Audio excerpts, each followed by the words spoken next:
What comes after this G0? What does it all mean for the future of the global order? First is the bad news. The United States, the world's still most powerful country, is only becoming politically more divided and dysfunctional. I'd love to tell you that I soon see a brighter day ahead for American politics. I don't. Left-right differences in worldview are too entrenched. Policy positions are too polarized. I don't think that's going to change. Nor will U.S.-China relations improve much in coming years. Yes, economic and political self-interest in both countries will prevent a total breakdown in the relationship, but frictions are increasing, not decreasing. Bipartisan U.S. hostility towards China, a surge of Chinese nationalism stoked by the Communist Party, tech competition, politics of the pandemic, and Russia, they've all worked to minimize the possibility that a new U.S.-China alignment will help provide the world with better collective leadership. So we can't count on that one either. But I said there's good news. What's the good news? If there's not going to be a G1 or a G2 to replace the G0, what's the good news? Well, first big point.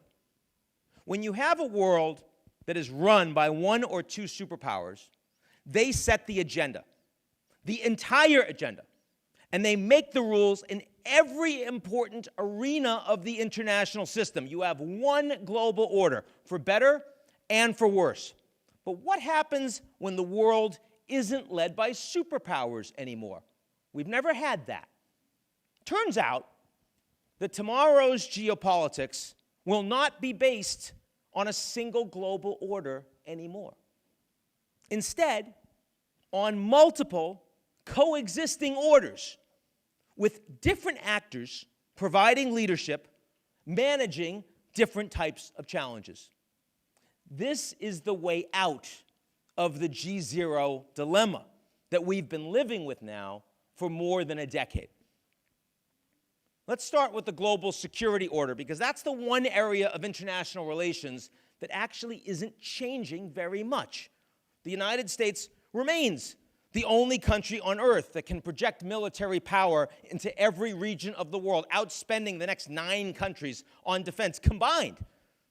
Despite China's much greater investment in their naval capacity and a growing willingness to use it in this part of the world, in East and Southeast Asia, America's hard power has no serious global rival.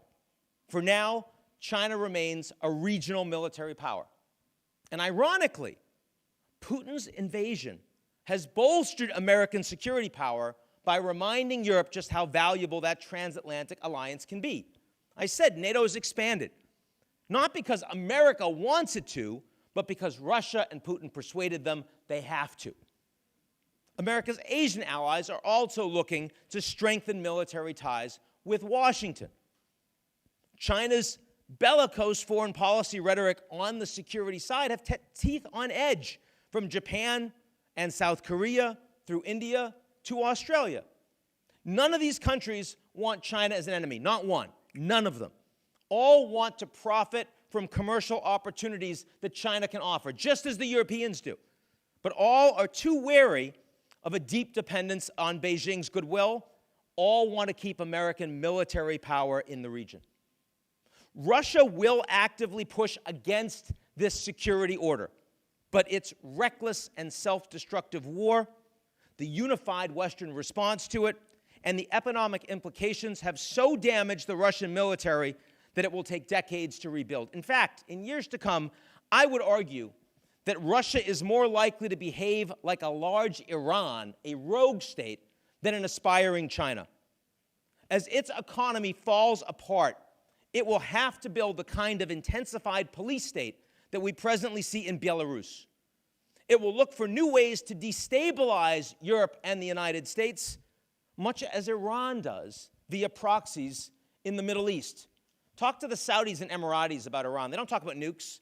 They talk about drone strikes and cyber. They talk about radicalism and terrorism. They talk about disinformation. But Iran is what has unified the Middle East, the Abraham Accords. That's what the world will be saying about Russia. And just as Putin has done in recent days, he's going to use nuclear threats to try to blunt Western responses. Who's going to lead the response? Washington. That's the security order. Sounds more familiar than you might have thought.